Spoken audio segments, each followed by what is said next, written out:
प्यारे बच्चों नमस्कार। मैं राकेश विश्वकर्मा उत्कृष्ट विद्यालय भरियन से। जैसा कि अभी अपना जो है कक्षा 12वीं का और 11वीं का अर्धवार्षिक का पेपर संपन्न हुआ है और हम देख रहे होंगे कि पेपर किस प्रकार से पूछा गया था। उसमें बहुत सारे ऐसे क्वेश्चन थे जो बहुत ज़्यादा इंपॉर्टेंट थे और उसमें किस प्रकार से विकल्प आए हुए थे। तो अपन इस पेपर को दो भागों में अपन देखेंगे। पहले भाग में अपन पूरा जो विकल्प है वो देखेंगे और दूसरे भाग में अपन जो इसके जो क्वेश्चन आए थे 2 नंबर 3 नंबर के और 4 नंबर के उन क्वेश्चनों को देखेंगे। तो चलिए अपन देखते हैं कि सबसे पहले कक्षा 12वीं का पेपर जो अर्धवार्षिक का पेपर आया हुआ था वो कैसा था और उसकी क्वालिटी किस प्रकार से थी। तो अपन देखें जो कक्षा 12वीं का जो अभी पेपर हुआ है उसमें सबसे पहले जो विकल्प आए थे उसमें सबसे पहला विकल्प क्या था कि दिए गए विकल्पों में से सही विकल्प चुनकर लिखिए।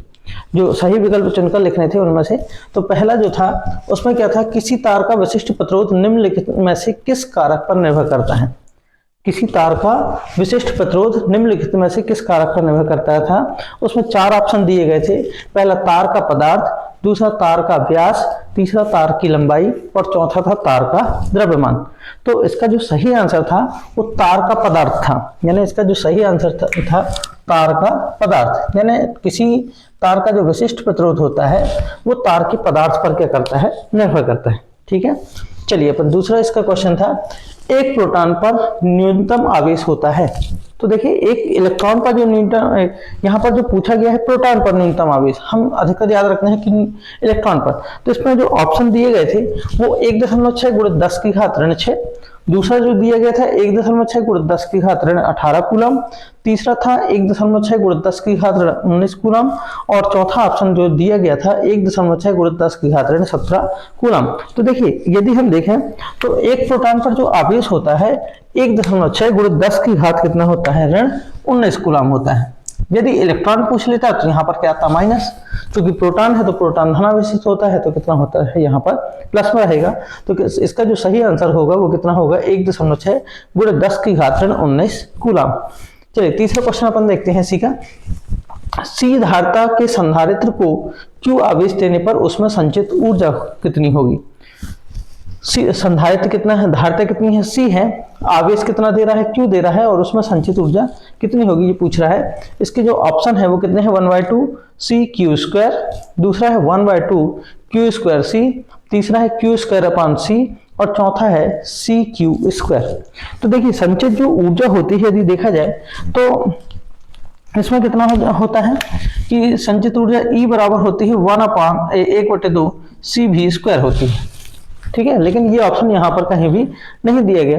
तो हम चूंकि धारिता बराबर क्या होता है, C = होता है Q/ कितना V। अब हम यहाँ पर ये देखते हैं कि किसी ऑप्शन में किसी में भी V नहीं है, अर्थात V अपन को हटाना है। तो V को अपन यदि यहाँ ले आए तो V बराबर कितना हो जाएगा, Q/ कितना हो जाएगा, C। इसमें यदि मान रख दें तो कितना हो जाएगा, 1/2 CV² है। V² की जगह कितना हो जाएगा, Q/C पूरे की घात कितनी हो जाएगी, 2 बराबर 1/2 CQ² कितना, C²। C से C क्या हो जाएगा, कट जाएगा तो कितना आ जाएगा, 1/2 कितना Q² कितना C, Q²/C। यहाँ पर देखें कि 1/2 Q² जो C है वो ऑप्शन दिया गया है किसमें, ऑप्शन सेकंड जो है 1/2 कितना Q² कितना C। तो इसका जो सही आंसर होगा वो कौन सा हो जाएगा, 1/2 Q² कितना C। चलिए अपना अगला देखते हैं। L लंबाई के एक पतले दंड चुंबक का चुंबकीय द्विध्रुव आघूर्ण M है।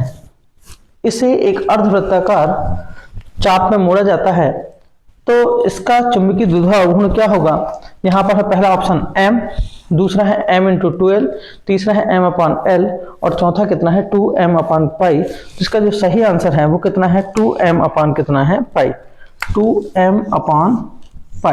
ठीक है, इसके बाद है एक धातु की सतह पर जब 6 इलेक्ट्रॉन वोल्ट ऊर्जा के फोटॉन गिरते हैं तो प्रकाशित इलेक्ट्रॉनों। अगला है एक शुद्ध संधारित्र युक्त प्रत्यावर्ती धारा परिपथ में प्रत्यावर्ती धारा एवं वोल्टता के मध्य कलांतर कितने का होगा। तो हम जानते हैं कि प्रत्यावर्ती धारा और वोल्टता के मध्य जो कलांतर होता है वो 90 अंश कितना होता है, 90 अंश, अर्थात कितना हो जाएगा, π/2। इसका सही आंसर जो होगा वो कितना हो जाएगा, π/2 होगा। ठीक है, तो इस प्रकार ये जो सही विकल्प है अपन ने देखा है। इसके बाद अपन और आगे देखते हैं। चलिए दूसरा जो है इसमें दिया गया है उचित शब्द के द्वारा रिक्त स्थानों की पूर्ति कर लिखिए। तो जो इसमें पहला जो दिया गया था, विद्युत क्षेत्र की दिशा में चलने पर विभव का खाली स्थान होता है। विद्युत क्षेत्र की दिशा में चलने पर विभव का मान क्या होता जाता है, कम होता जाता है या घटता जाता है। क्या होता जाता है, घटता जाता है। तो इसका सही आंसर क्या होगा, आप कम भी लिख सकते हैं और क्या है, घटता भी लिख सकते हैं। दूसरा है गतिशीलता का ऐसा ही मात्रक खाली स्थान होता है। गतिशीलता का ऐसा ही मात्रक क्या होता है, तो इसका जो सही आंसर है वो होता है, यहाँ पर देखा जाए तो गतिशीलता पूछा गया है, तो गतिशीलता का जो ऐसा ही मात्रक होगा वो हो जाएगा मीटर स्क्वायर प्रति वोल्ट सेकंड। मीटर स्क्वायर प्रति वोल्ट सेकंड, ये गतिशीलता का ऐसा ही क्या होगा, मात्रक होगा। अगला कह रहा है परिवर्तनशील विद्युत क्षेत्र खाली स्थान धारा उत्पन्न करता है। तो यहाँ पर इसका जो सही आंसर होगा वो कौन सी धारा उत्पन्न करता है, विस्थापन धारा। कौन सी धारा, विस्थापन। परिवर्तनशील विद्युत क्षेत्र कौन सी धारा उत्पन्न करता है, विस्थापन धारा उत्पन्न करता है।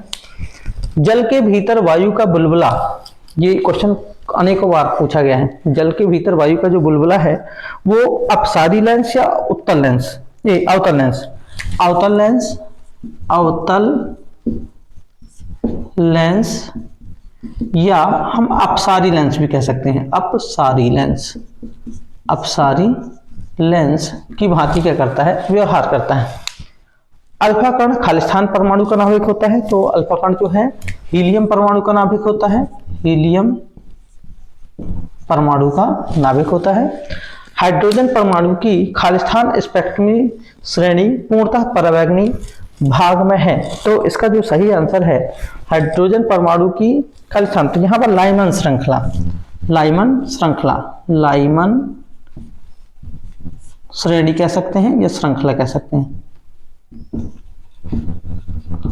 स्पेक्ट्रमी श्रेणी पूर्णतः परावैंगनी भाग में कौन सी होती है, यहाँ पर लाइमन श्रृंखला जो होती है। तो यहाँ पर अपन रिक्त स्थानों को भी देख ली। इसके बाद अपन और देखते हैं तीसरा में। तीसरा जो ऑप्शन आया था इसमें सत्य असत्य पूछा गया था, सत्य सत्य। तो जो पहला सत्य सत्य था उसमें क्या था, यहाँ पर प्रकाश विद्युत प्रभाव में उत्सर्जित इलेक्ट्रॉनों की संख्या आपतित विकिरण की तीव्रता पर निर्भर नहीं करती है, जबकि वास्तव में क्या है, उस प्रकाश विद्युत प्रभाव में उत्सर्जित इलेक्ट्रॉनों की जो संख्या होती है वो आपतित विकिरण की तीव्रता पर निर्भर क्या है, करती है। जबकि यहाँ पर क्या पूछा गया है, नहीं करती। तो यह ऑप्शन क्या होगा, असत्य। पहला क्या हो जाएगा यहाँ पर, असत्य। चलिए सेकंड वाला है इलेक्ट्रॉन वोल्ट आवेश का मात्रक है। तो इलेक्ट्रॉन वोल्ट किसका मात्रक है, क्योंकि ऊर्जा का मात्रक है, और पूछा गया है क्या कि आवेश का मात्रक है। तो यह भी ऑप्शन क्या होगा, असत्य होगा।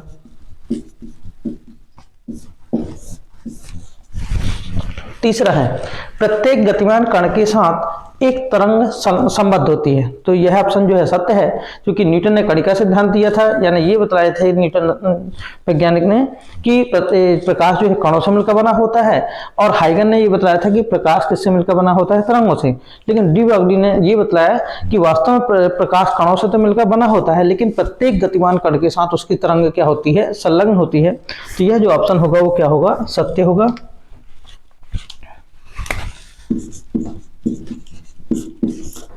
सत्य है। अगला है परमाणु में इलेक्ट्रॉन की कक्षाएं क्वाड्रिकट होती हैं। तो यह भी क्या है, सत्य है, सही है यहाँ पर। और यहाँ पर देखा जाए हाइड्रोजन स्पेक्ट्रम में पांचवां श्रेणी अवरक्त क्षेत्र में आती है। तो ये भी सही है, अवरक्त क्षेत्र में ही आती है। तो यहाँ पर क्या हो जाएगा, सत्य है। ठीक है, तो यहाँ पर देखें अपन पहले दो असत्य थे और बाकी क्या है यहाँ पर सत्य है। इसके बाद अपन देखते हैं सही जोड़ियां। अब है इसके बाद सही जोड़ी। देखिए सही जोड़ी क्या आई थी कि स्तंभ आ और को स्तंभ बा से मिलाकर सही जोड़ी लिखिए। इसमें स्तंभ आ दिया गया था, इसमें स्नेल का नियम, परावर्ती दूरदर्शक, व्यतिकरण का द्विस्लिट प्रयोग, फिर इसके बाद प्रकाशिक तंतु, समतल तरंगाग्र और यहाँ पर प्रेरक की प्रतिघात।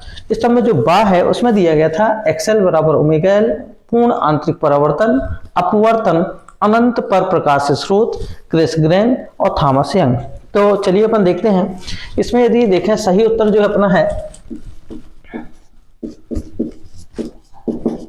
पहले वाले का देखें तो क्या कह रहा है, स्नेल का नियम है ना। स्नेल का नियम क्या है, जब कोई प्रकाश कण एक माध्यम से दूसरे माध्यम में प्रवेश करती है तो आपतन कोण की ज्या और अपवर्तन कोण की ज्या में एक निश्चित अनुपात होता है, जिसे हम एक माध्यम के सापेक्ष दूसरे माध्यम का अपवर्तन कहते हैं। तो ये चूंकि एक माध्यम से दूसरे माध्यम में प्रवेश कर रही है, तो यहाँ पर क्या हो गया, जब प्रवेश करेगी तो विचलित होगी, और विचलित होगी यानी प्रकाश का क्या हो गया, अपवर्तन। तो इसका जो सही आंसर होगा वो क्या होगा, अपवर्तन। क्या होगा, अपवर्तन। दूसरा है परावर्ती दूरदर्शक। परावर्ती दूरदर्शक में यहां पर देखें तो क्या हो जाएगा, क्रेस ग्रेन। केस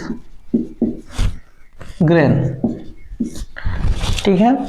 तीसरा है व्यतिकरण का द्विस्लिट प्रयोग। तो व्यतिकरण का जो द्विस्लिट प्रयोग है वो किसके द्वारा किया गया था, थॉमस यंग। Thomas young. अगला है प्रकाशिक तंतु। प्रकाशिक तंतु वास्तव में पूर्णांतिक परावर्तन पर आधारित एक युक्ति होती है, जिसकी सहायता से हम प्रकाश को उसी तीव्रता के साथ एक स्थान से दूसरे स्थान तक आसानी से क्या कर सकते हैं, चाहे टेढ़ा मार्ग हो चाहे सीधा मार्ग हो, हम आसानी से ले जा सकते हैं। तो ये किस पर आधारित होती है, पूर्णांतिक परावर्तन पर। तो इसका जो सही आंसर होगा वो क्या हो जाएगा, पूर्णांतिक परावर्तन। पूर्ण आंतरिक परावर्तन, पूर्णांतिक परावर्तन। समतल तरंगाग्र। तो समतल तरंगाग्र में क्या जाएगा, यहां पर अनंत पर प्रकाश स्रोत, अनंत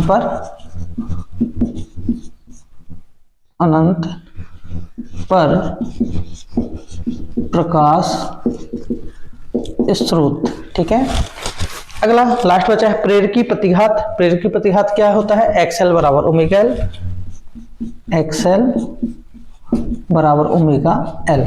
तो ये थी अपनी सही जोड़ियां, यानी स्तंभ आ स्तंभ बा, और इनके जो सही आंसर थे स्नेल का नियम का, यहाँ पर प्रकाश का अपवर्तन, परावर्ती दूरदर्शक का क्या हो जाएगा, क्रेस ग्रेन, व्यतिकरण का द्विस्लिट प्रयोग क्या हो जाएगा, थॉमस यंग, फिर प्रकाशिक तंतु किस पर आधारित है, पूर्णांतिक परावर्तन पर, समतल तरंगाग्र अनंत पर प्रकाश स्रोत, और यहाँ पर प्रेरकी जो प्रतिघात है वो एक्सएल बराबर ओमेगा एल, ठीक है। इस जो विकल्प जो पूछे गए थे उसमें ये थे कि प्रत्येक प्रश्न का एक शब्द या एक वाक्य में उत्तर दीजिए। इसमें जो पहला जो क्वेश्चन पूछा गया था उसमें ये था कि अनुनाद की दशा में श्रेणी एलसीआर परिपथ में प्रवाहित धारा अधिकतम होती है या न्यूनतम होती है। तो ध्यान रखिएगा, अनुनाद की स्थिति में जो एलसीआर परिपथ में जो बहने वाली जो धारा होती है उसका मान सबसे ज्यादा क्या होता है, अधिकतम होता है।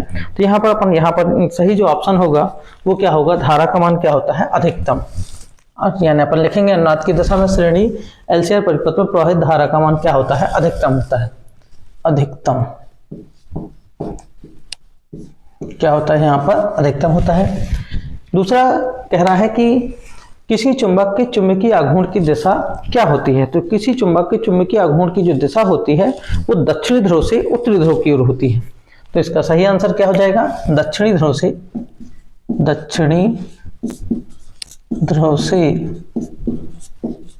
उत्तरी ध्रुव की ओर होती है। दक्षिणी ध्रुव से कहाँ होती है, उत्तरी ध्रुव की ओर होती है, ठीक है। तीसरा है विद्युत चुंबकीय स्पेक्ट्रम में सबसे कम तरंग दैर्घ्य वाली। तो सबसे कम तरंग दैर्घ्य वाली कौन सी तरंग होती है, गामा तरंग होती है। सबसे अधिक वाली कौन सी होती है, रेडियो तरंग होती है। तो सबसे कम तरंग दैर्घ्य वाली जो तरंग है वो कौन सी है, गामा तरंग है।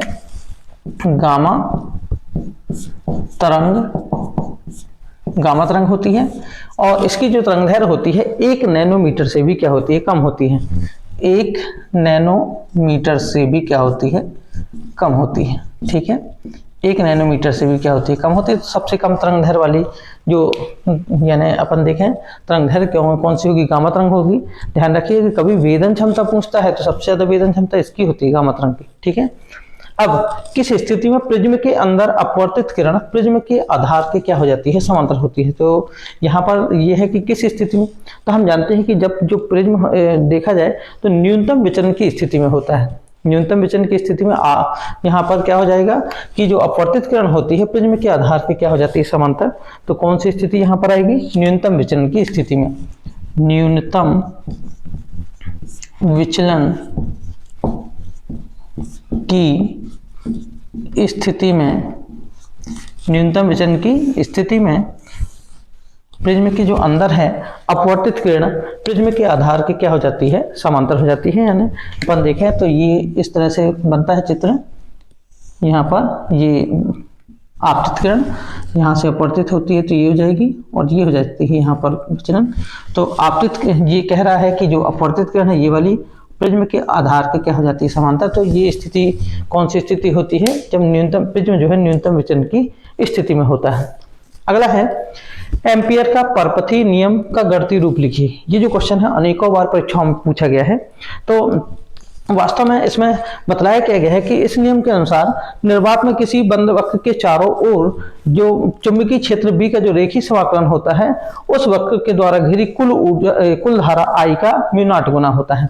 अर्थात यदि इसका गणितीय रूप देखा जाए तो गणितीय रूप क्या है, समाकलन B यानी चुंबकीय क्षेत्र B का बंद वक्र के चारों ओर किसी चुंबकीय क्षेत्र B का रेखीय समाकलन अर्थात dl उस वक्र के द्वारा घिरी कुल धारा कितनी है, मान लो I का म्यू0 गुना, यानी इसका क्या हो जाएगा म्यू0 गुना, जहां म्यू0 जो होता है वो क्या हो जाएगी, निर्वात की चुंबकनशीलता हो जाती है, निर्वात की चुंबकनशीलता। ठीक है, तो इस प्रकार से हम देखें कि जो एक वाक्य में जो उत्तर थे वो इस प्रकार से पूछे गए थे। इसके बाद इसका जो पेपर देखा जाए तो बहुत ही यानी सरल आया था। इसमें बहुत सारे ऐसे क्वेश्चन थे जो विगत कई वर्षों से आ रहे हैं और अच्छा पेपर था। तो इसके बाद की क्लास में हम क्या करेंगे कि जो अपने दो नंबर के क्वेश्चन थे, 3 नंबर के क्वेश्चन थे, 4 नंबर के क्वेश्चन थे, उन्हें पर हल करेंगे। तो आप लोग इस वीडियो का जो पार्ट 2 है उसे देखना ना भूलें। इसके लिए आप लोग इस चैनल को लाइक करें, सब्सक्राइब करें, शेयर करें, जिससे अधिक से अधिक बच्चों के पास तक ये सभी आंसर पहुंच सकें। अगली क्लास में फिर मिलते हैं। धन्यवाद। आपकी पढ़ाई अच्छी हो इसके लिए आपके लिए पुनः बेस्ट ऑफ लक।